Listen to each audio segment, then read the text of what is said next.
I am proud to create him Prince of Wales, Tywysog Cymru, the country whose title I've been so greatly privileged. There's just one problem. No such order exists. No palace announcement, no court circular, no reporting from any credible royal correspondent, the BBC, the Telegraph, the Times, Hello, or the Press Association, has ever mentioned Catherine being made sole guardian of the crown jewels. It isn't in the historic royal palace's archives. It isn't in any parliamentary record. It is, as far as anyone can verify, invented. But here's what makes this story worth telling anyway. Underneath the fabrication is a real one. King Charles III really is managing a serious illness. Catherine really has taken on a historic new role that hasn't existed in over a century. And the question of how the monarchy quietly prepares for succession is genuinely one of the most interesting stories in modern royal history. You just have to tell it with what's actually true, because the truth here is dramatic enough on its own. So let's do that. Let's separate the real story from the rumor piece by piece. In February 2024, Buckingham Palace made an announcement that broke with decades of royal tradition. King Charles III had been diagnosed with a form of cancer. The diagnosis came almost by accident. The month before, Charles had undergone a routine procedure for a benign enlarged prostate. During that treatment, doctors found something else. Palace officials described it only as a separate issue of concern. Further tests confirmed cancer. The palace has never disclosed which type, only that it isn't prostate cancer. What followed was unusual for an institution that has historically treated the monarch's health as intensely private. Charles stepped back from public duties for a short recovery period, then resumed his schedule within months, visibly determined not to let the diagnosis define his reign. He was briefly hospitalized in early 2025 for treatment-related side effects, recovering at Highgrove, and returned to his public calendar again. The most significant update came on December 12, 2025, when Charles recorded a personal message for Channel 4's Stand Up to Cancer campaign. In it, he said that thanks to early diagnosis, effective treatment, and following his doctor's guidance, his treatment schedule could be reduced going into 2026. He called it a personal blessing and credited the advances in modern cancer care. That's the headline most outlets ran with. But read the full palace statement alongside it, and a more careful picture emerges. A palace spokesperson added that his medical team was moving him into what they called a precautionary phase, one that would be continuously monitored and reviewed. Reduced treatment is not the same as ended treatment. Precautionary phase is not the same as remission. Nobody at the palace has used the word cured, and nobody has said his cancer is fully gone. As of mid-2026, by most accounts, that's roughly where things stand. A genuinely encouraging trajectory, still under active medical supervision, with no public timeline for anything beyond that.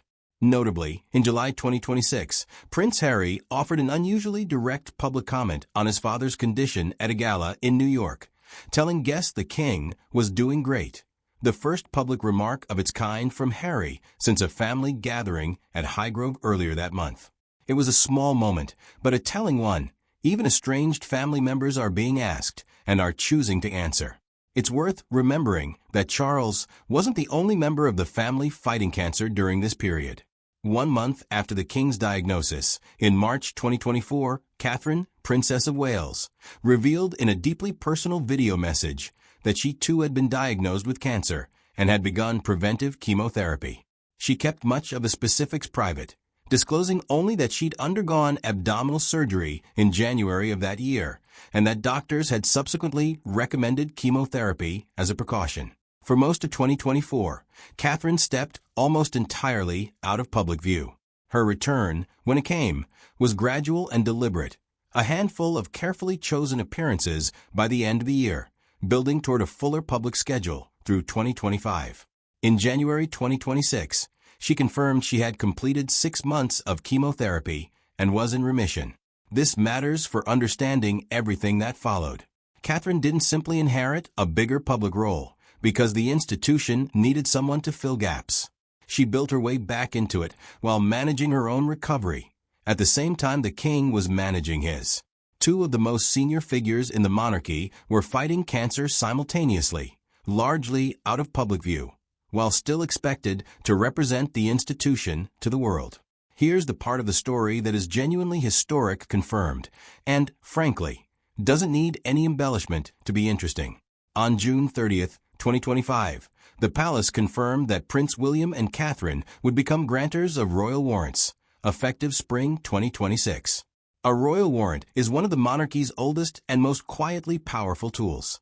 An official seal recognizing a business that has supplied goods or services to the royal household consistently for at least 5 of the past 7 years. Since 1955, warrant holders have been entitled to display the royal arms, a mark of prestige that royal watchers have long called the gold standard of endorsements. Since ascending the throne, Charles and Camilla have granted warrants to nearly 600 companies, from Schweppes to long-standing outfitters like Barber. Until this appointment, only the reigning monarch and consort held the authority to grant warrants. Extending that power to the Prince and Princess of Wales, while the King is still on the throne, is something that hasn't happened for a Princess of Wales in 116 years. The last woman to hold it in that specific role was Queen Mary before 1910. Even Princess Diana, during her 15 years as Princess of Wales, never held this authority. Royal journalist Richard Palmer, who has covered the institution for decades, Site Index equals 26-1, called royal warrants the gold standard of endorsements, and said that Catherine's warrant would be especially sought after /site. Given what's become known as the Kate effect, the well-documented pattern of clothing and products Catherine wears selling out within hours of a public appearance, a trend that dates back to her blue Issa wrap dress, selling out the day her engagement was announced in 2010. That prediction isn't hyperbole. It's a reasonable read of 15 years of consumer behavior. It's tempting, watching all of this unfold, to reach for the most dramatic possible interpretation, that this is a coded signal of an imminent abdication, that the king is quietly handing over the keys before some undisclosed deadline. That's the leap the viral video makes. It's also a leap that no royal correspondent, biographer, or palace source on the record has made. What's actually documented is more measured, but still meaningful. Since 2022, Charles has been visibly and deliberately building up the public and institutional roles of his son and daughter-in-law, a pattern royal commentators have described as preparing the next generation for the responsibilities they'll eventually carry, whenever that eventually is. Granting warrant authority is part of that. So is the increasing number of solo engagements, investitures, and diplomatic functions William and Catherine have taken on as the king has occasionally scaled back his own schedule during treatment. None of this requires an emergency order.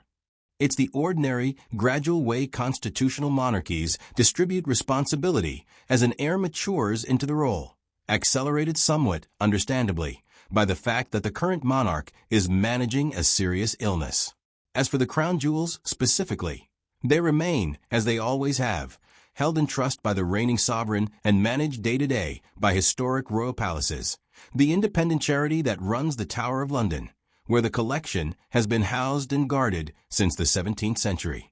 There is no mechanism by which sole guardianship is transferred to an heir's spouse ahead of a coronation, because custodianship of the regalia has always passed with the crown itself, sovereign to sovereign, not to an intermediate figure. That's precisely why the claim doesn't hold up under scrutiny. It describes a transfer that has no precedent and, more importantly, no supporting source. One thing the viral video gets right in spirit, if not in specific fabricated detail, is that royal jewelry choices are never accidental. Catherine has, over the past several years, worn pieces from the royal collection that had rarely or never been seen on someone in her position. Tiaras historically associated with queens rather than princesses consort. Royal jewelry historians have noted this as a deliberate signal of continuity, dressing the next generation in pieces tied to the institution's long history reassures the public, without a single word being spoken, that the monarchy's traditions are being carried forward. That's a real and well-documented phenomenon. It just doesn't require an invented legal document to be true or interesting. The jewelry itself is the story. There's a reason clickbait like this performs so well, and it isn't just gullibility. It's that the underlying facts are genuinely compelling. A king managing cancer while trying to modernize an ancient institution. A princess who fought her own cancer battle in near total privacy and came back to make history. A 116-year gap being closed by a warrant appointment. These are real human, high-stakes details. The temptation to sand off the complexity and bolt on a dramatic, fictional emergency order is understandable from a content engagement standpoint. It's also simply not what happened. The responsible version of this story doesn't need the invention. King Charles's illness, Catherine's own recovery, and the historic expansion of her public role are dramatic enough as documented facts. The palace's traditional silence around health and succession planning will likely continue to generate speculation. That's been true of the British monarchy for centuries, long before video content existed to fill the gaps. But speculation dressed up as a just-signed legal order is a different thing entirely from informed analysis of a pattern that's actually unfolding in plain sight. To summarize what's actually confirmed, King Charles's cancer treatment has moved into what the palace calls a precautionary phase, with reduced frequency under ongoing monitoring, not remission, not confirmed as cured, but a genuinely positive trajectory as of the most recent updates. Catherine completed chemotherapy and has been in remission since January 2026.